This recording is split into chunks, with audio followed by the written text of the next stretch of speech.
Olá! Depois de estudarmos os casos de cada cônica em separado, agora vamos ver como tratar uma situação geral e verificar que, na maioria dos casos, o resultado é uma das cônicas que estudamos. No nosso início do estudo de curvas cônicas, dissemos que o objetivo era estudar equações de até grau 2 nas variáveis x e y. Precisaríamos aprender a identificar o gráfico a partir da equação e vice-versa. O objetivo 2 já foi atingido. Aprendemos a montar equações de circunferências, elipses, parábolas e hipérboles a partir dos gráficos. O objetivo 1 foi parcialmente atingido. Ainda não explicitamos todos os possíveis casos que podem aparecer nas equações. Nessa aula, finalizaremos o objetivo 1. Também no início do estudo de curvas cônicas, comentamos que estudaríamos cada tipo de cônica em separado para depois fazer uma abordagem geral. E é onde estamos agora. Vimos os 4 tipos de cônica e nesse vídeo veremos como abordar qualquer tipo de equação. Na primeira parte dessa aula, veremos todos os possíveis casos que podem aparecer numa equação até grau 2 nas variáveis x e y. Já alertamos que há vários casos a tratar. Apenas um caso não será visto nessa aula, é o caso em que c é diferente de zero. Esse caso é tratado separadamente no conteúdo de rotação de cônicas. Na segunda parte dessa aula, veremos algumas curiosidades sobre cônicas. Iniciemos nossa sequência de casos de estudo. O caso 1 é o mais estranho de todos. Imagine que alguém resolveu colocar todos os coeficientes que multiplicam as letras iguais a zero, isto é, a equação não possui letra. Como primeiro exemplo, vamos pensar que a, b, c, d e e são iguais a zero e que f é igual a 2. A equação fica apenas 2 igual a zero. É claro que essa equação é sempre falsa e isso independe dos valores de x e y. Em outras palavras, o conjunto solução é vazio e, portanto, o gráfico não possui pontos. Nesse segundo exemplo, imaginemos que todos os coeficientes são iguais a zero, inclusive f. A equação resultante é zero igual a zero. Você deve interpretar essa equação como algo que é sempre verdadeiro e que independe das escolhas de x e y. Em outras palavras, todos os pares x e y são soluções, fazendo com que o gráfico seja composto por todos os pontos do plano. O segundo caso que veremos agora é quando a equação só possui uma letra. Como primeiro exemplo, vejamos a equação 3y menos 6 igual a zero. Note que nesse primeiro exemplo, temos apenas a letra y e não temos o termo y ao quadrado. Aqui é fácil ver que a equação é a equação de uma reta, nesse caso a reta y igual a 2. Lembre-se de que estamos estudando equações cujas soluções são pares x e y. Quando obtemos y igual a 2, isso significa que são soluções todos os pares x e y em que o y é igual a 2. Por isso o resultado é uma reta e não apenas um ponto. Nesse segundo exemplo, temos apenas a letra x na equação. Ao resolver a equação como uma equação de segundo grau, o delta é negativo, dizendo que a equação não tem solução.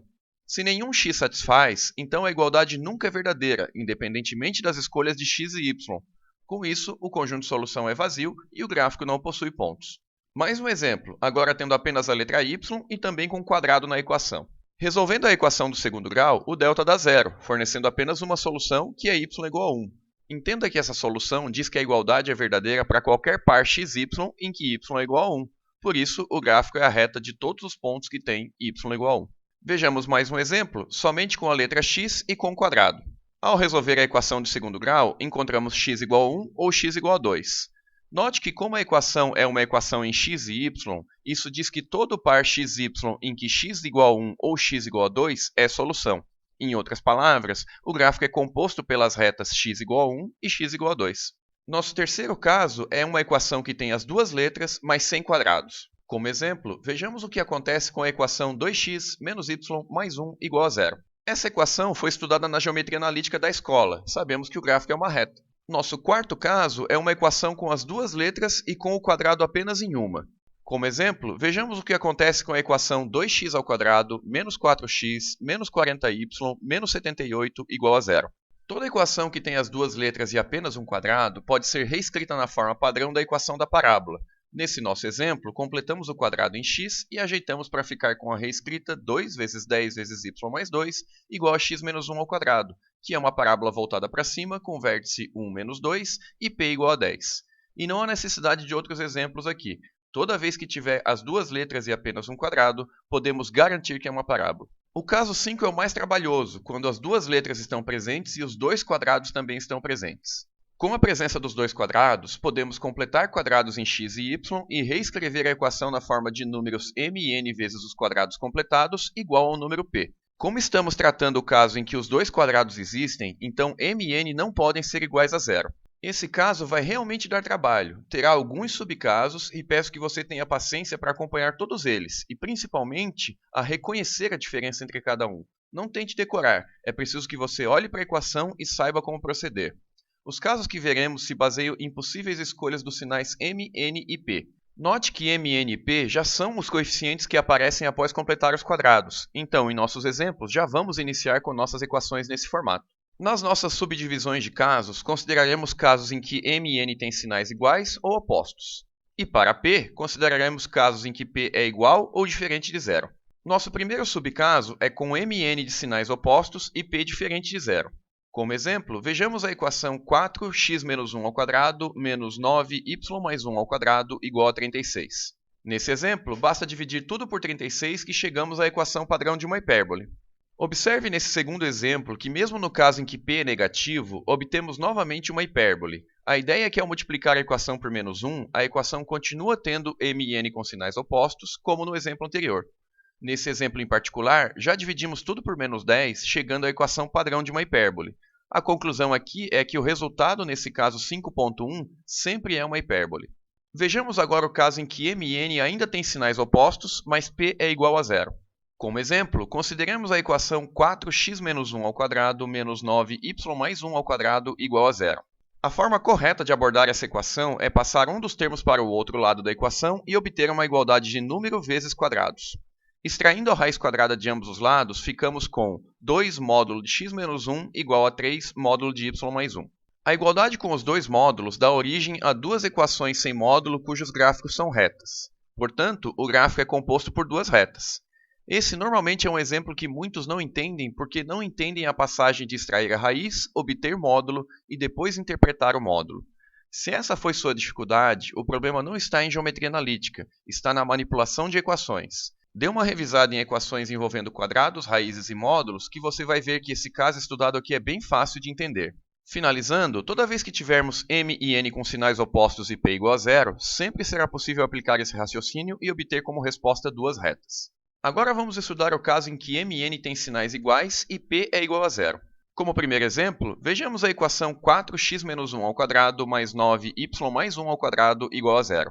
Aqui temos uma soma de dois números maiores ou iguais a zero que dá zero. Portanto, a única forma de fazer a equação ser verdadeira é escolher x igual a 1 e y igual a menos 1. Isso nos diz que 1 menos 1 é o único ponto do gráfico. Note que o mesmo ocorre se m e n são negativos. A ideia é que, multiplicando a equação por menos 1, esse exemplo fica semelhante ao exemplo anterior, de soma de dois números maiores ou iguais a zero que dá zero. Nesse caso, 3, 4 é o único par na solução. O caso 5.4 é quando m e n têm o mesmo sinal e p é diferente de zero. Esse é o caso que teremos que analisar os exemplos com mais cuidado. Como primeiro exemplo, consideremos a equação 4x menos 1 ao quadrado mais 9y mais 1 ao quadrado igual a 36. Dividindo por 36, ficamos com a equação de uma elipse. Note que o mesmo acontece se m, n e p fossem todos negativos. Bastaria multiplicar tudo por menos 1 que a equação retornaria ao exemplo anterior, com os três positivos. No terceiro exemplo desse caso, vamos supor que m, n e p são todos positivos, mas com m e n iguais. Nesse caso, ao invés de dividir por 36, o ideal é dividir por 9 e obter o formato padrão da equação de uma circunferência. E se a mesma situação ocorresse com todos negativos, bastaria multiplicar tudo por menos 1 e proceder como no exemplo anterior. Ainda não terminamos todos os exemplos deste caso. Todos os exemplos vistos até agora consideraram p com o mesmo sinal de m e n. Agora veremos exemplos em que p tem sinal oposto a m e n.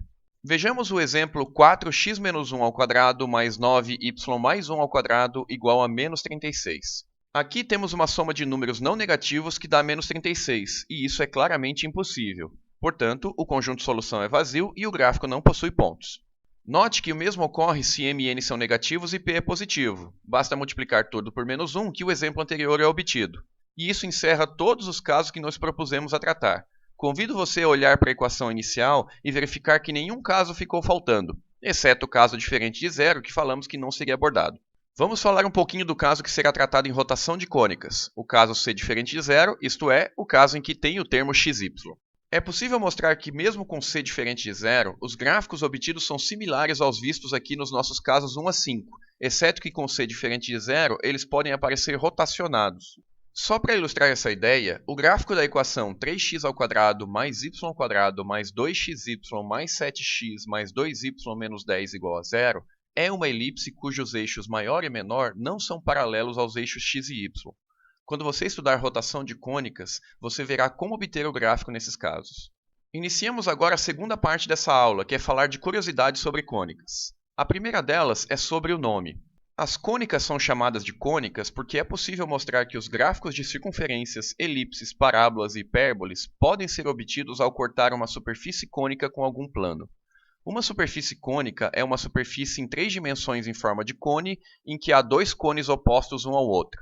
Veja na figura que à medida que o plano muda, o corte que o plano faz na superfície muda entre circunferências, elipses, parábolas e hipérboles. Lembra aquela tal excentricidade que estudamos em elipses e hipérboles? Existe uma maneira de escrever as equações de circunferências, elipses, parábolas e hipérboles sob o mesmo formato, mas para isso é necessário conhecer coordenadas polares. Não tem problema se você não entender o que está escrito aqui, é só curiosidade nesse momento. A ideia é que, nesse formato, variações do valor de e fazem o gráfico mudar entre os 4 tipos de cônicas. Colocando e igual a zero, o resultado é uma circunferência. Colocando e entre 0 e 1, o resultado é uma elipse. Com e igual a 1, temos uma parábola. E com e igual a 1, o resultado é uma hipérbole. Nas aulas anteriores, não definimos excentricidade de circunferências e parábolas, mas agora você já sabe que em circunferências é sempre 0 e que em parábolas é sempre 1. Outra coisa curiosa é que se o estudo de nossas equações fosse com números complexos x e y, equações de elipse e hipérbole seriam o mesmo objeto quando as soluções são consideradas nesse conjunto. Mais uma coisa curiosa, para não dizer maluca, é que existem outras formas de se pensar geometria. Antes que você ache que essas coisas não servem para nada, foi graças a uma geometria não convencional desenvolvida pelo matemático Riemann que Albert Einstein conseguiu formular a teoria da relatividade geral. Aqui vamos ver uma geometria um pouco diferente chamada geometria projetiva. Nessa geometria projetiva, além do plano R2 que tratamos normalmente, há outros pontos que chamamos de pontos no infinito, sendo um ponto para cada direção vetorial em R2. Eu sei, você não está entendendo nada e parece tudo loucura, mas o objetivo aqui é só apresentar curiosidades. O curioso nessa geometria é que elipses, parábolas e hipérboles são essencialmente a mesma coisa.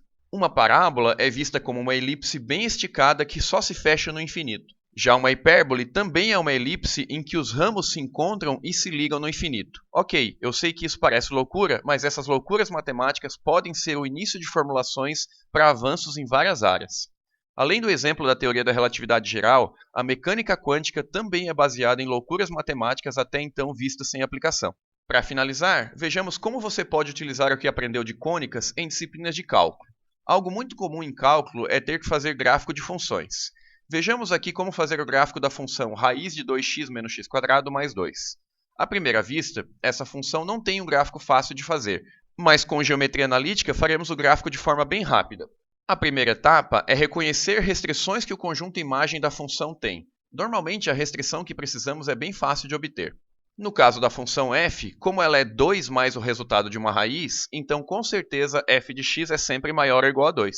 O segundo passo é trocar f de x por y e manipular a equação até obter a forma padrão de uma cônica conhecida. Em nosso exemplo, passamos o 2 para o outro lado e elevamos os dois lados ao quadrado para sumir com a raiz. Depois disso, completamos o quadrado em x e ficamos com a equação de uma circunferência de centro 1, 2 e raio 1. E esse gráfico é bem fácil de fazer. O alerta aqui é que o gráfico que fizemos é da equação e não da função original. Como última etapa, verificamos que a função original tinha a restrição de f de x ser maior ou igual a 2. Do gráfico da circunferência que obtivemos, excluímos a parte em que y é menor do que 2 e o que sobrou é o gráfico da função que procurávamos. É isso, nossa videoaula encerra aqui. Tudo de bom e até a próxima!